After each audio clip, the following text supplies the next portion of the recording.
Un mot, une phrase, un enseignement entier effacé, pas par accident, non, par décision, par une peur viscérale, la peur de ce qu'il pourrait révéler. Spinoza a consacré des années à comparer d'anciens manuscrits avec les Bibles que vous connaissez, et il a découvert quelque chose de profondément troublant.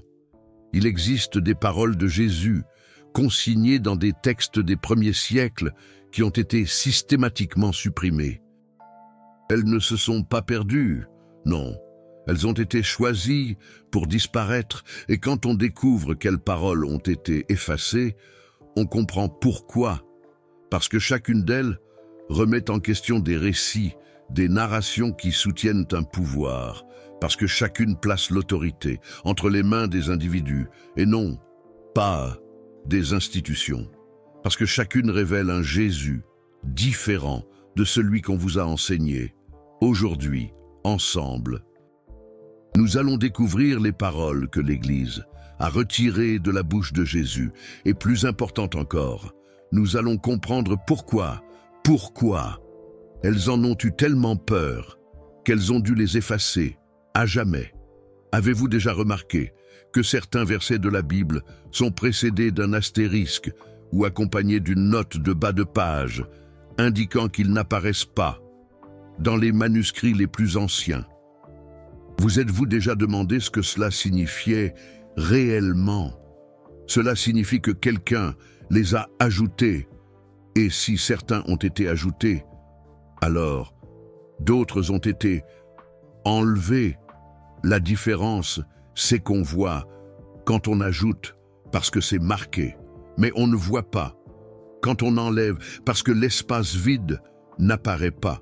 L'absence est invisible jusqu'à ce qu'on compare manuscrit par manuscrit, siècle par siècle, et qu'on prenne conscience des schémas, des textes qui existaient en 200 après J.C. et qui disparaissent en 400, des paroles citées par des pères de l'Église au IIIe siècle, qui n'existent plus dans les Bibles du Ve siècle. Spinoza a accompli ce travail de titan, et ce qu'il a trouvé va changer votre regard sur toute chose. Première parole, retirez. Vous n'avez pas besoin d'intermédiaire. L'évangile de Thomas dit 3. Jésus parle directement.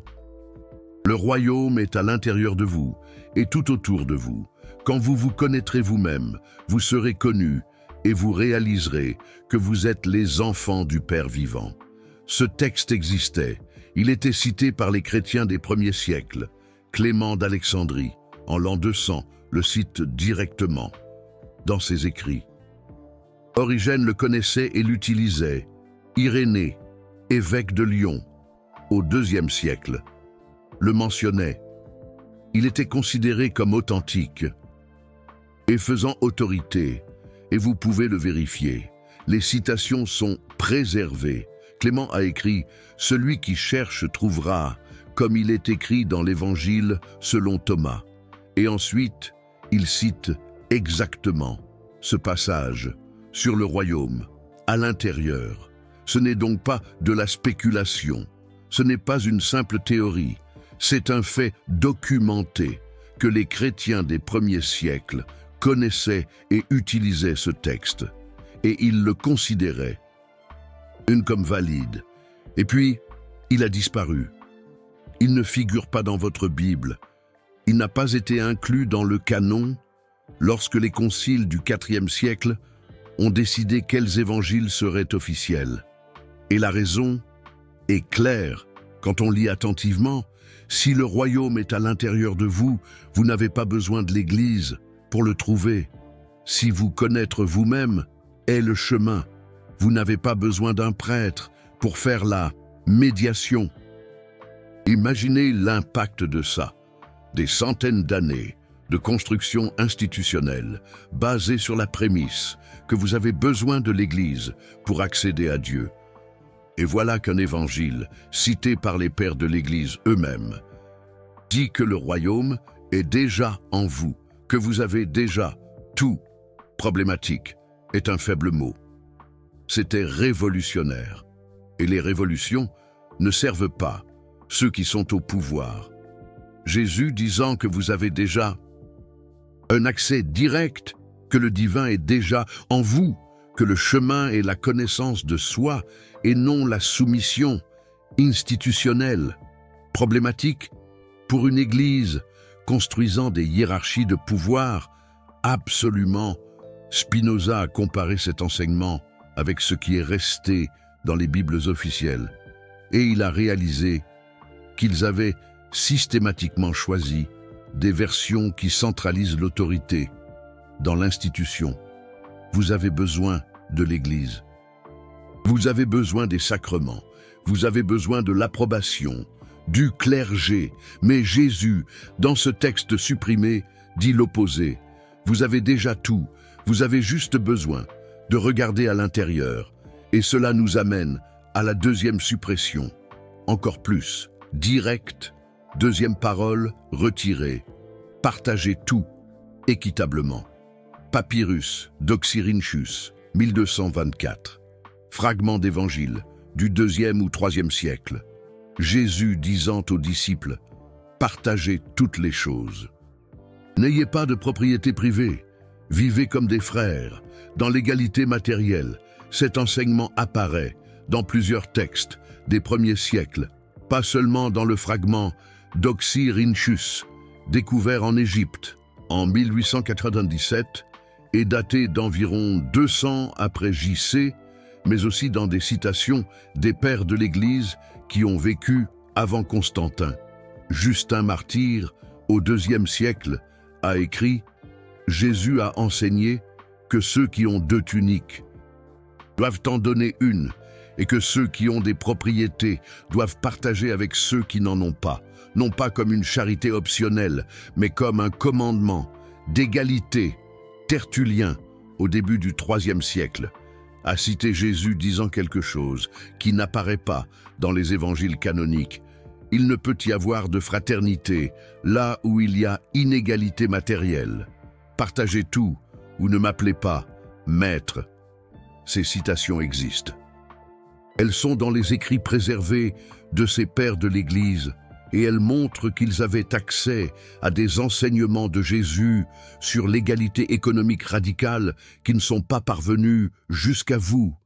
Et ensuite, l'Église est devenue l'institution de l'Empire en 313 après J.C., quand Constantin a légalisé le christianisme, et en 380 après J.C., quand Théodose l'a rendue religion officielle de l'Empire romain. Elle a commencé à accumuler des terres massivement, une richesse absurde, un pouvoir politique sur des nations entières, et soudain, les enseignements de Jésus sur le partage de tout équitablement sont devenus non seulement inconvénients, mais impossibles à pratiquer. Comment l'Église pourrait-elle posséder la moitié des terres d'Europe et en même temps prêcher que la propriété privée est contraire à l'enseignement de Jésus? Impossible. Alors, l'enseignement a disparu. Vous en trouvez des versions diluées dans les Actes des Apôtres, les premiers chrétiens, partageant tout, mais présentés comme quelque chose qu'ils ont fait, et non comme un commandement direct de Jésus, optionnel et non obligatoire. Mais les textes les plus anciens, ceux qui ont été retirés ou non inclus, montrent Jésus étant explicite. Si vous voulez me suivre, vous ne pouvez pas avoir de propriété privée, pendant que d'autres n'ont rien. Partagez toute l'Église médiévale, assise sur des montagnes d'or, ne pouvait pas canoniser ça.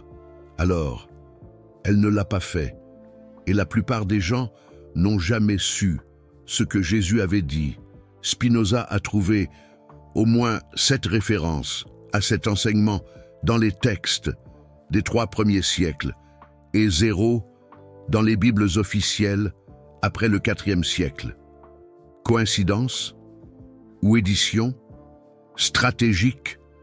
Et maintenant, voici une suppression qui change complètement votre compréhension de la crucifixion. Troisième parole retirée, Père, ils ne savent pas ce qu'ils font, mais je sais. Luc 23, 34.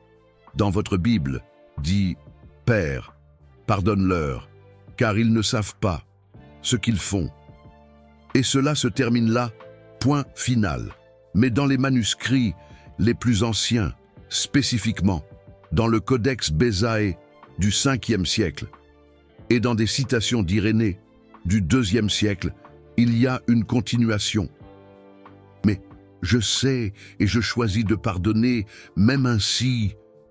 Cela semble petit, mais cela change tout, parce que ce n'est pas l'ignorance qui est pardonnée, c'est la trahison consciente, c'est la cruauté délibérée. Et Jésus dit, même en sachant que vous savez exactement ce que vous faites, je pardonne. Cela élève le pardon à un tout autre niveau. Ce n'est pas pardonner à celui qui erre par ignorance, c'est pardonner à celui qui vous détruit consciemment. Pourquoi cela a-t-il été retiré? Spinoza avait une théorie, parce que si Jésus pardonne même la trahison consciente, quelle autorité l'Église a-t-elle de ne pas pardonner? Quelle justification pour l'excommunication, pour l'Inquisition, pour condamner les hérétiques? Si Jésus pardonne à celui qui le tue en sachant exactement ce qu'il fait, l'Église ne peut justifier de punir celui qui est en désaccord théologiquement. Alors la suite a disparu. Et il ne reste que, ils ne savent pas ce qu'ils font. Ignorance, plus facile à contrôler, mais certains manuscrits ont préservé, et Spinoza a trouvé. Et maintenant, nous arrivons à un mot qui, si vous le connaissiez, changerait complètement votre façon de voir le salut. Quatrième mot supprimé, tous seront sauvés. Éventuellement, avez-vous déjà entendu parler d'apocatastase? C'est la doctrine qu'Origène enseignait au IIIe siècle. Et il affirmait que Jésus enseignait, à la fin, tous, même les pires, seront restaurés à Dieu, parce que l'amour divin est plus fort que toute résistance. Origène citait Jésus directement, dans des textes auxquels il avait accès et qui ne sont pas parvenus jusqu'à vous. Jésus disant que le feu éternel n'est pas une punition sans fin, mais une purification jusqu'à la transformation complète, et qu'éventuellement, tous choisiront le bien. Parce que le bien est irrésistible quand vous le comprenez vraiment. Cet enseignement était commun dans les premiers siècles. Grégoire de Nice le défendait, Clément d'Alexandrie l'enseignait.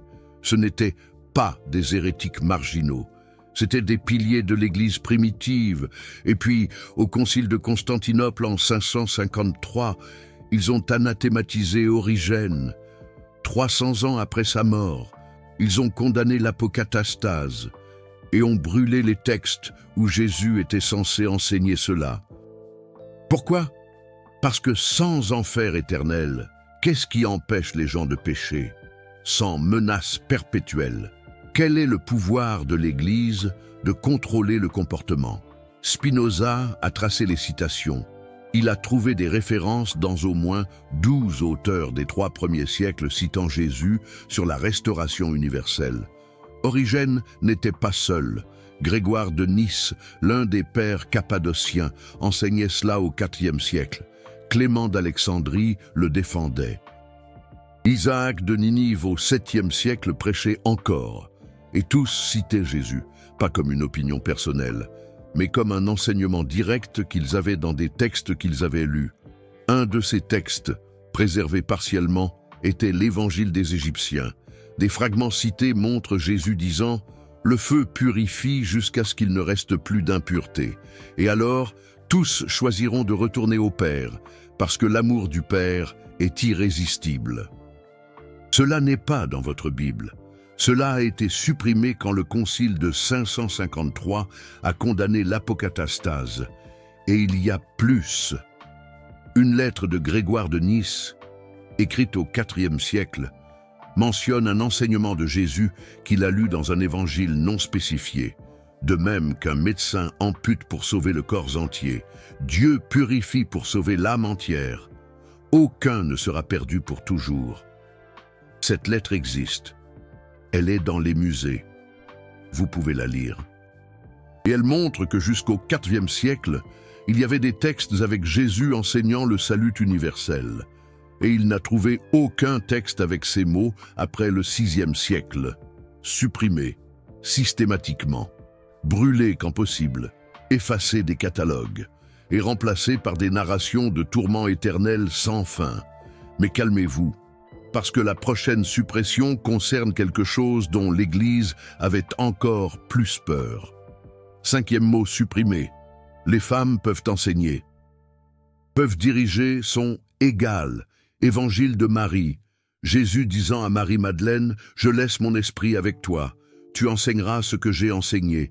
Tu guideras quand je partirai. » Et ensuite montrant Pierre questionnant, « Comment a-t-il pu choisir une femme pour nous diriger ?» Et Lévi répondant, « Si le Sauveur l'a considérée digne, qui es-tu pour la rejeter ?» Ce dialogue existait. Il est préservé dans l'Évangile de Marie, découvert au XIXe siècle. Mais il n'était pas dans les Bibles. Il n'a jamais été canonisé. Pourquoi?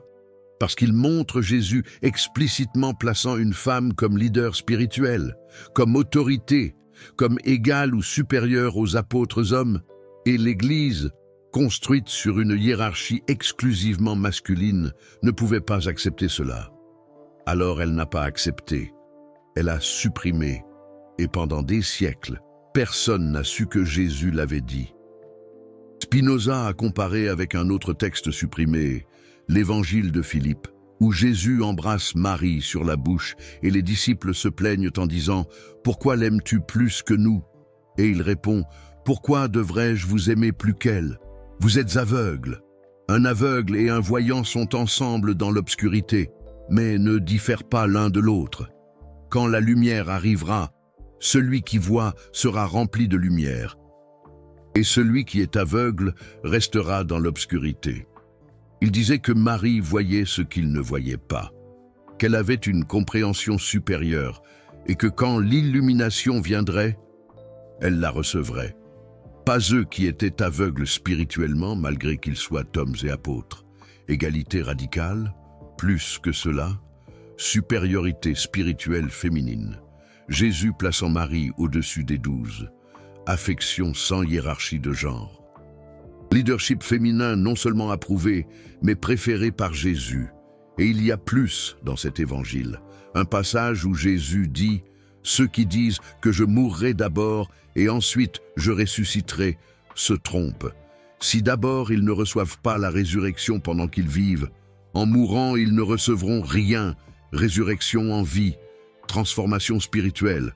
Maintenant, pas après la mort. Et qui avait cela? Marie, pas Pierre, tout supprimé, brûlé quand possible. Exclu du canon, parce que cela ne s'insérait pas dans la structure de pouvoir exclusivement masculine que l'Église construisait depuis le IIe siècle. Paul, dans les Épîtres, restreignait déjà les femmes, qu'elles se taisent dans les églises, qu'elles n'enseignent pas, qu'elles se soumettent, et l'Église a construit sur cela. Mais Jésus, dans les textes supprimés, disait le contraire. Marie dirige, Marie enseigne. Marie a la compréhension la plus profonde. Et il y a plus, il y a un mot qui, si Jésus l'avait réellement dit, détruirait la base de toute la théologie de l'expiation. 6e mot supprimé. Vous n'avez pas besoin de sacrifice. Vous avez besoin de compassion. Évangile des Hébreux, cité par Jérôme au IVe siècle, mais le texte complet a disparu. Jésus disant « Je suis venu abolir les sacrifices.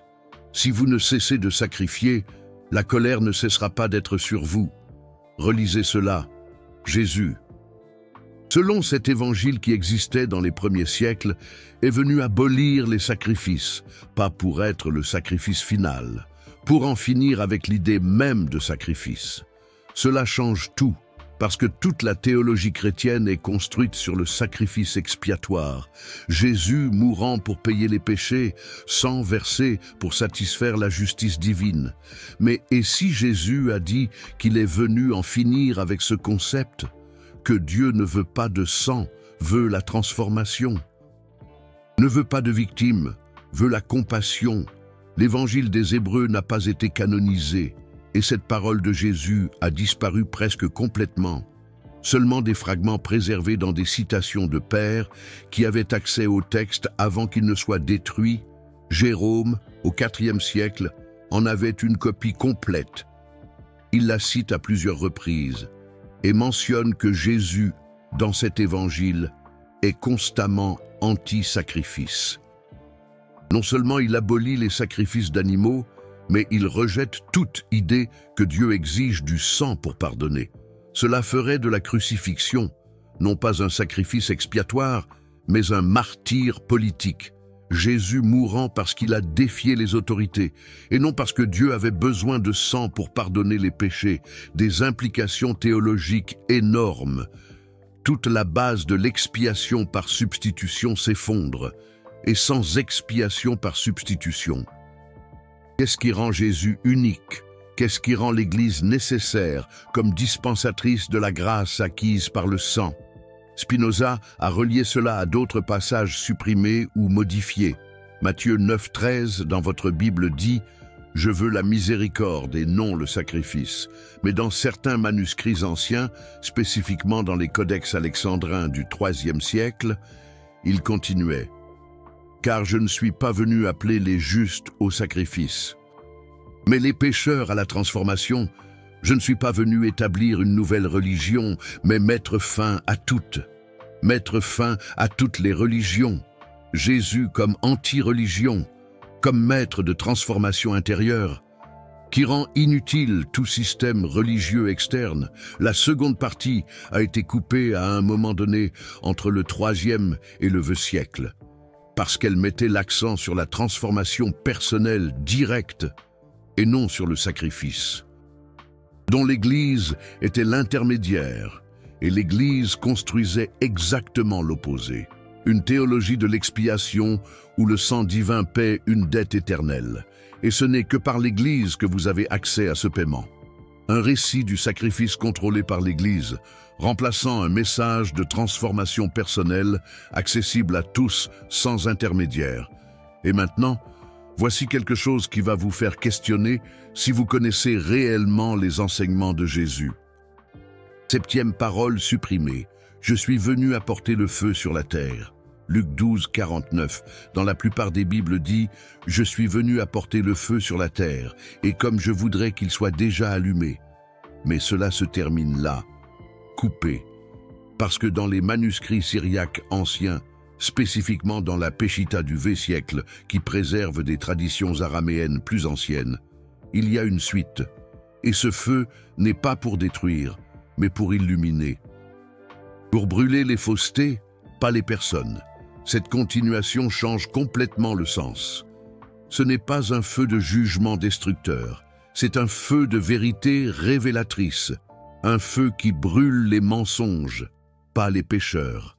Et cela se connecte à un autre passage supprimé, trouvé dans l'évangile des Ébionites, cité par Épiphane au IVe siècle, Jésus disant qu'il est venu, non pas pour juger le monde, mais pour le sauver de sa propre ignorance.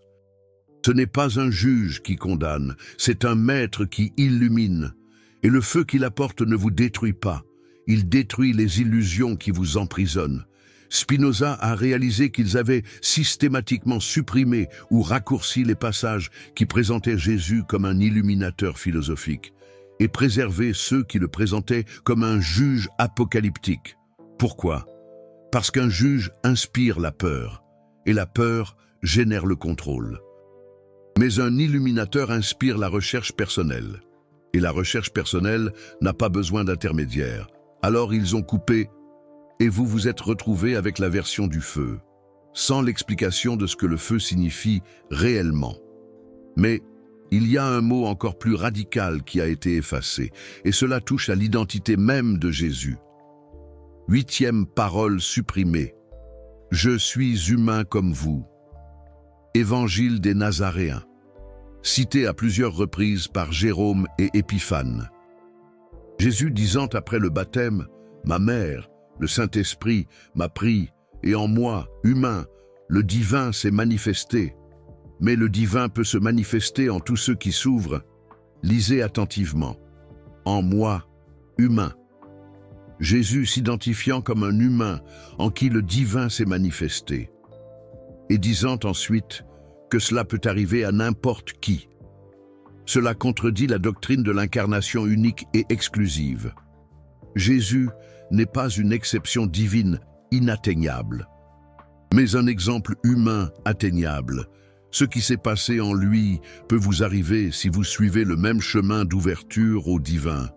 Cet enseignement était courant parmi les judéo-chrétiens des premiers siècles. Ils voyaient Jésus comme un humain qui a atteint l'union parfaite avec Dieu, et non comme Dieu se faisant humain. Et le concile de Nicée, en 325, a condamné cela. Ils ont voté que Jésus est Dieu incarné, et non un humain divinisé. Et ils ont systématiquement effacé les textes qui montraient Jésus s'identifiant comme humain, parce que si Jésus est un humain qui a atteint le divin, vous le pouvez aussi. Mais si Jésus est Dieu faisant semblant d'être humain, vous ne serez jamais comme lui, toujours inférieur, toujours besoin de lui comme médiateur unique. Spinoza a trouvé 17 citations de pères pré-nicées où Jésus s'identifie comme humain, et 0 dans les Bibles post-nicées, effacées, délibérément, pour transformer un exemple en exception.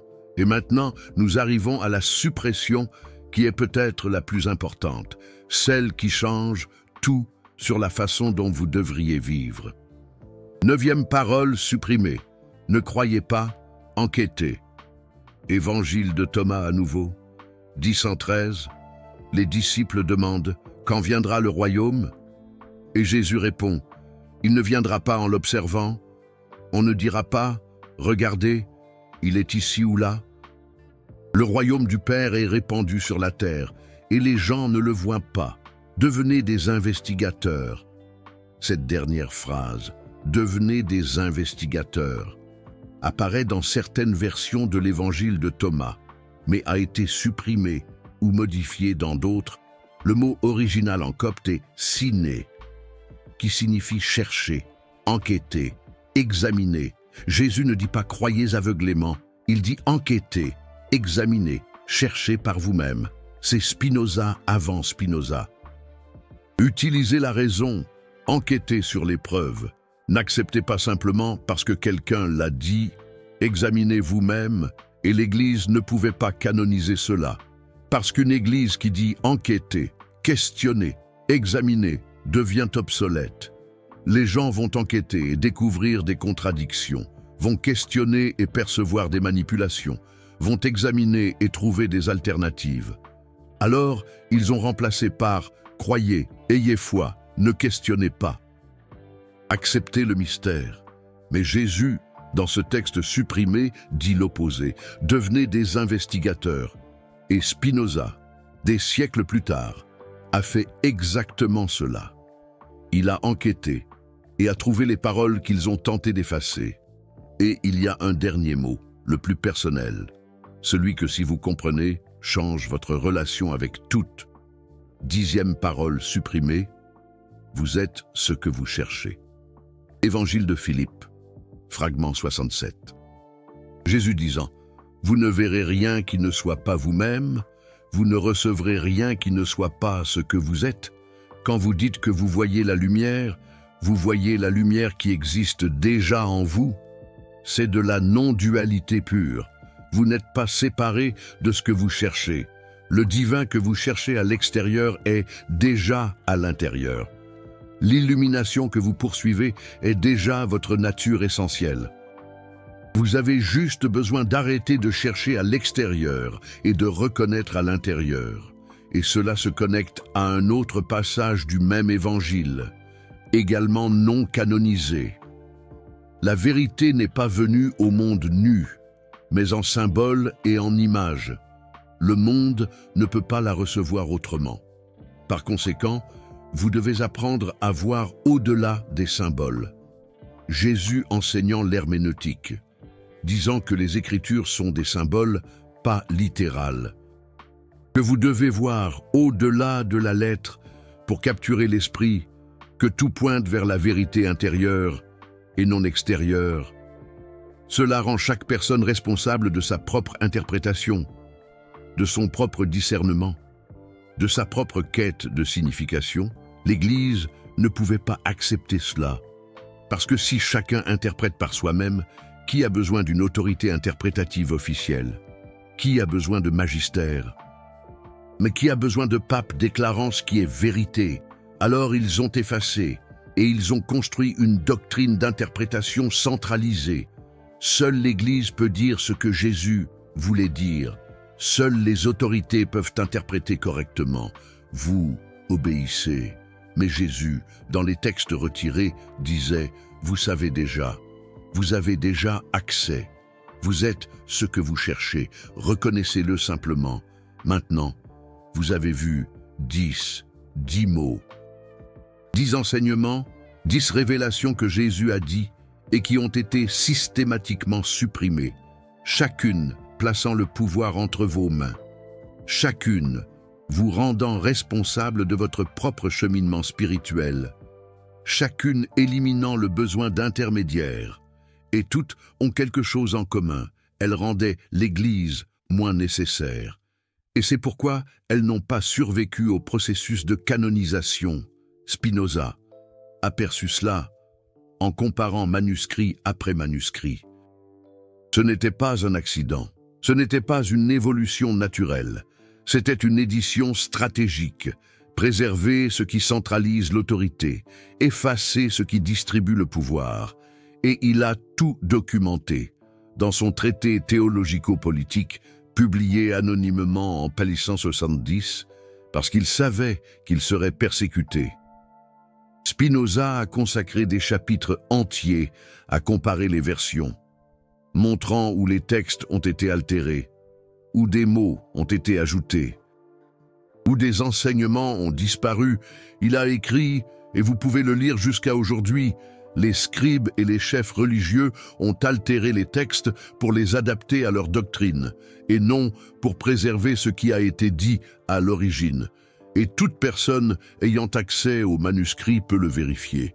Et il avait raison, parce que quand vous comparez le Codex Sinaiticus du IVe siècle avec les Bibles du Xe siècle, vous trouvez des différences, des versets qui existaient et qui ont ensuite disparu, des mots qui ont changé de signification, des passages entiers réécrits. Ce n'est pas une théorie du complot, c'est de la critique textuelle. C'est de la science, c'est comparer des documents et voir ce qui a changé au fil des siècles. Et la question que Spinoza posait continue d'être pertinente. Si ces mots ont été effacés, combien d'autres n'avez-vous jamais su qu'ils existaient? Combien d'enseignements ont disparu sans laisser le moindre fragment? Il a estimé, en se basant sur les citations des pères de l'Église qui ont survécu, qu'au moins 40% des paroles attribuées à Jésus dans les 3 premiers siècles n'apparaissent pas dans les Bibles canoniques. 40%, presque la moitié. Imaginez cela. La moitié de ce que Jésus est supposé avoir enseigné, selon les chrétiens qui vivaient 100 ou 200 ans après lui, a été effacée ou n'a jamais été incluse dans le canon officiel, non pas parce que c'était faux, mais parce que c'était incommode. La vérité est que vous avez accès à une version éditée, pas mensongère, nécessairement, mais incomplète, sélectionnée, organisée pour soutenir des récits spécifiques. Et quand vous réalisez cela, quelque chose change. Vous arrêtez d'accepter tout comme une révélation littérale et immuable. Vous commencez à questionner, à enquêter, à chercher des versions alternatives, à comparer, à penser par vous-même, exactement ce que Jésus, dans les textes retirés, vous a demandé de faire. Devenez enquêteur. Vous venez de découvrir 10 mots que Jésus a dit et qui ont été effacés de l'histoire officielle. Chacune de ces révélations a exigé que Spinoza plonge dans des manuscrits anciens, apprenne des langues mortes, compare des versions contradictoires, risque l'excommunication pour avoir remis en question ce qui ne pouvait pas être remis en question. Chaque vidéo comme celle-ci continue le travail qui a coûté tout à Spinoza. Parce que révéler ce qui a été caché a toujours un prix. Mais le prix de ne pas révéler est plus élevé.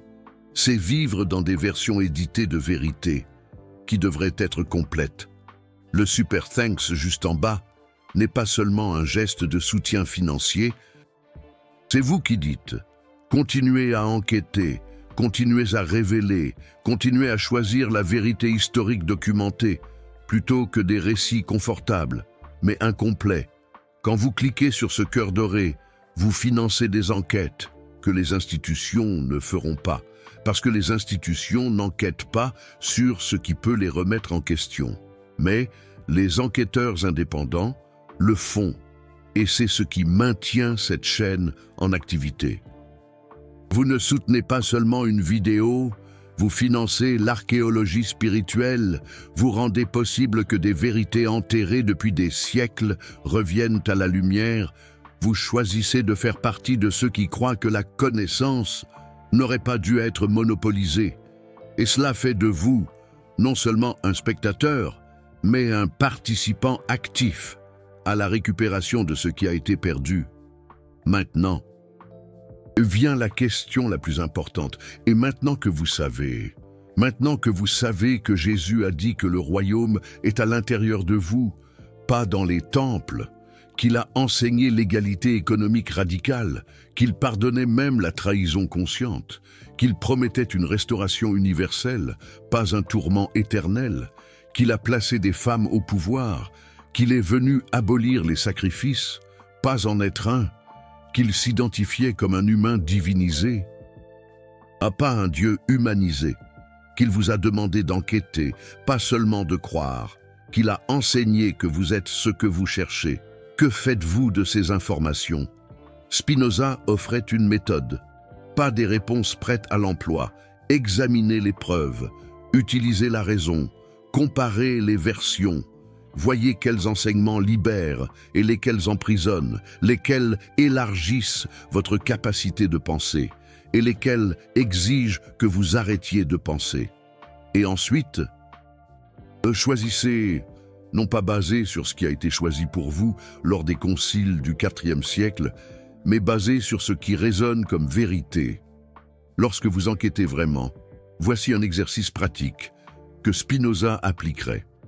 Choisissez un enseignement que vous avez appris sur Jésus, n'importe lequel, et demandez, cela se trouve-t-il dans les manuscrits les plus anciens ou a-t-il été ajouté plus tard? Existe-t-il des versions alternatives de cet enseignement qui ont été supprimées? Que disaient ces versions supprimées?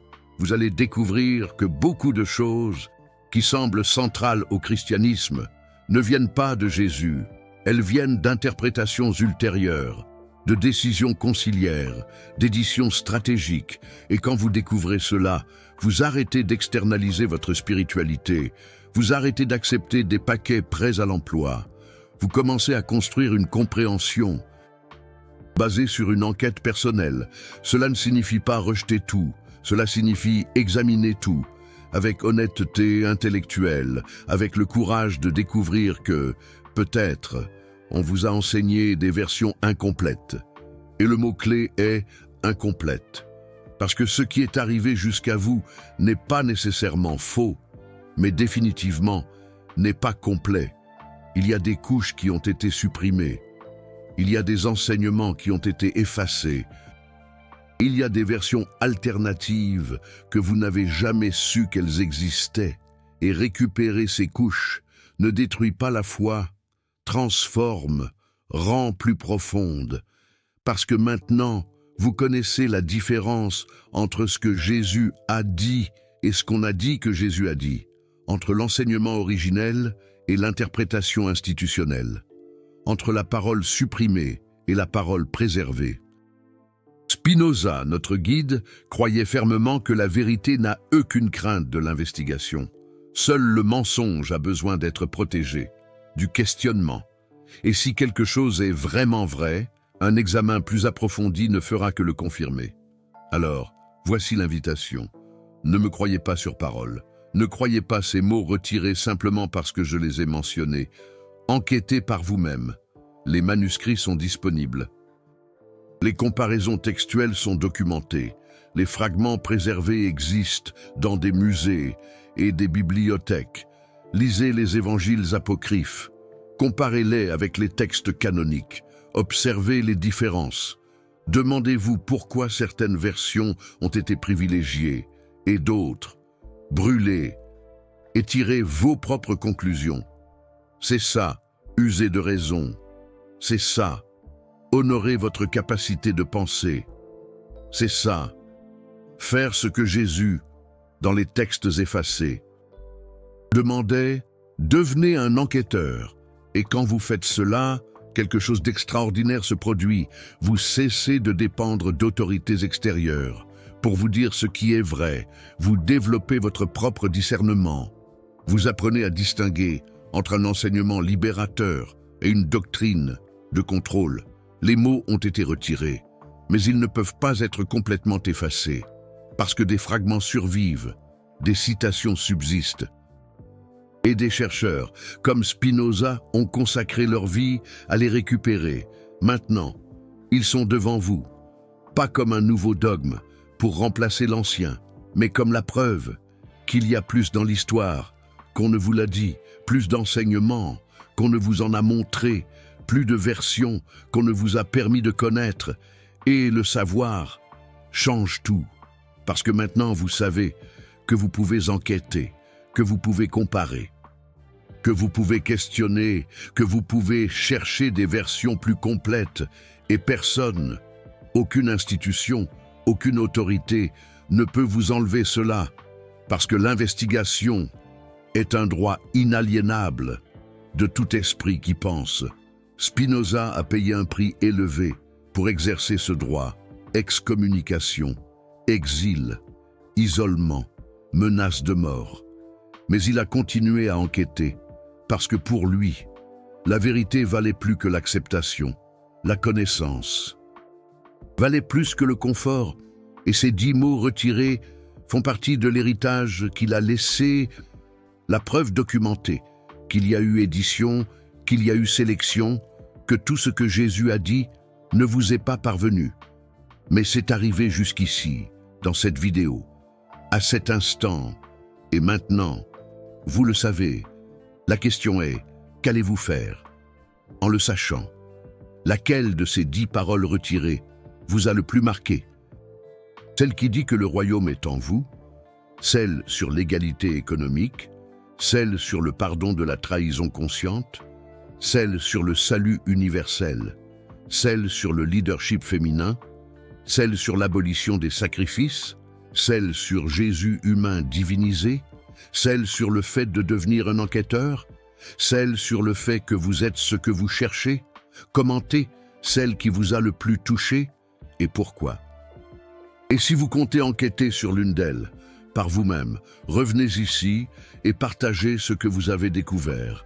Parce que l'investigation ne se termine pas avec cette vidéo.